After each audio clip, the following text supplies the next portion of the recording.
کراچی کے علاقے جیل چورنگی کے قریب واقع جامع مسجد میمن پہاڑی والی میں دعوت اسلامی کے رکن شورا حاجی عبدالحبیب اتاری کے والد مرحوم حاجی یعقوب گنج کے سوئم کے سلسلے میں سنت و بر اجتماع کا انعقاد کیا گیا، جس میں اراکین شورا، مبلغین دعوت اسلامی، علماء کرام، مختلف سیاسی و سماجی و کاروباری شخصیات، مرحوم کے رشتہ دار اور دیگر عاشقان رسول نے کثیر تعداد میں شرکت کی۔ بعد نماز عشاء قرآن خوانی و نعت خوانی کا سلسلہ ہوا۔ سوئم کے اس موقع پر شیخ الحدیث و تفسیر مفتی محمد قاسم اتاری مدعا ذل العالی نے سنت و برا بیان فرمایا۔ صحابہ کرام کو فرمایا کہ اے صحابہ، تم میں سے وہ لوگ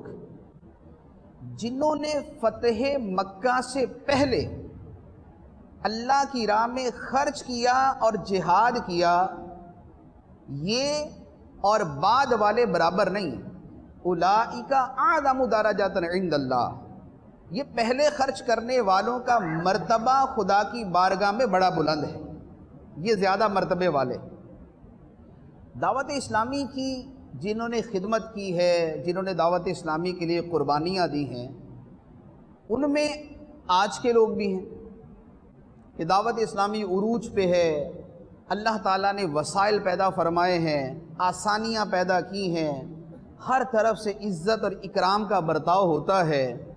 اب مبلغ بھی ہیں، اب خرچ کرنے والے بھی ہیں، اب اللہ کی راہ میں دینے والے بھی ہیں، یہ بھی ہیں۔ لیکن ان کے مقابلے میں ایک وہ زمانہ کہ جب دعوت اسلامی کو بنانے والی ہستی تنے تنہا تھی، نہ کوئی چندہ دینے والا، نہ کوئی ساتھ چلنے والا، نہ کوئی سپورٹ کرنے والا، نہ کوئی حوصلہ افزائی کرنے والا، ایک وہ لوگ ہیں۔ تو جنہوں نے اس زمانے میں خدمت کی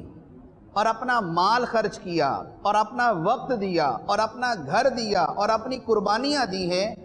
ان کا مرتبہ اور آج کے لوگوں کا مرتبہ ایک نہیں ہو سکتا۔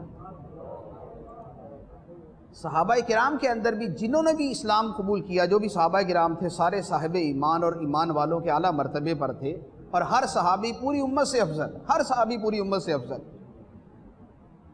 لیکن وہ صحابہ کہ جنہوں نے ابتدائے اسلام میں جب کفار کے نرغے تھے، حملے تھے، دشمن تھے، تکلیفیں دیتے تھے، تنگ کرتے تھے، مارتے تھے، ایذا دیتے تھے، جنہوں نے اس زمانے میں اسلام قبول کیا اور اسلام پہ ڈٹے رہے، ان کا مرتبہ اللہ تعالیٰ نے بعد والوں سے بڑھ کر اور بڑا بیان فرمایا۔ نتیجے میں شریک ہونے والے اسلامی بھائیوں نے رکن شورا سے ملاقات کی اور ان سے تعزیت کا اظہار بھی کیا۔